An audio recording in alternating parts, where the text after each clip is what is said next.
pareil. Alors c'est quand même pas de bol que ce soit parti un 14 juillet, j'ai l'impression qu'on fait ça chaque année.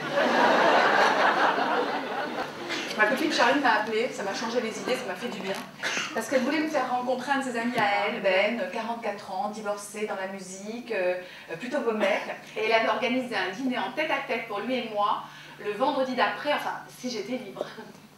Si j'étais libre. D'accord. Comme dit ma mère, autant demander à Saint-François s'il vient d'Assise. Hein.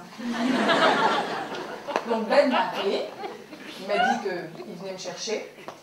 Et il m'a emmené dans un restaurant japonais, magnifique, sur les quais, très très classe, avec des grandes baies vitrées. Et apparemment, il avait l'air de connaître pas mal de stars. Donc d'abord, il m'a tout de suite dit qu'il prenait toujours en entrée du foie gras poêlé, depuis qu'Elton John lui avait fait goûter chez Nobu, à Londres. Et ensuite, tout d'un coup, il a fait « Attends, mais c'est incroyable, t'as complètement la même forme d'yeux que Marie-Louise. » Je dis Marie-Louise, il me dit « Oui, pardon, je te dis Marie-Louise, tu peux pas comprendre. » Que Madonna. Et après, il m'a fait « Merde, j'ai oublié de rendre son DVD à Mick Jagger. En plus, c'est con, je l'ai laissé à Saint-Barth. » Alors j'ai dit Simpson.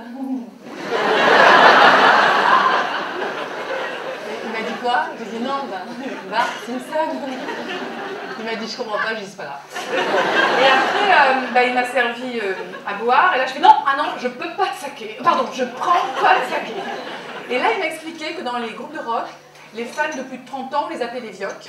Mais que lui, il n'avait pas de problème avec l'âge, enfin sauf l'autre jour parce qu'il avait couché avec une nana, le lendemain il s'est rendu compte qu'elle avait 40 ans, et là ça l'avait fait flipper grave. Alors j'ai dit, ah bah, ça fait flipper grave tout le monde, les nanas de 40 ans. Hein. Ouais, surtout les nanas de 39, ça les fait flipper. Et là j'ai pensé que c'était un peu le moment pour moi de lui dire que moi aussi je connaissais des gens connus, parce que j'ai passé mon permis le même jour que l'habilleuse de Lynn Renaud.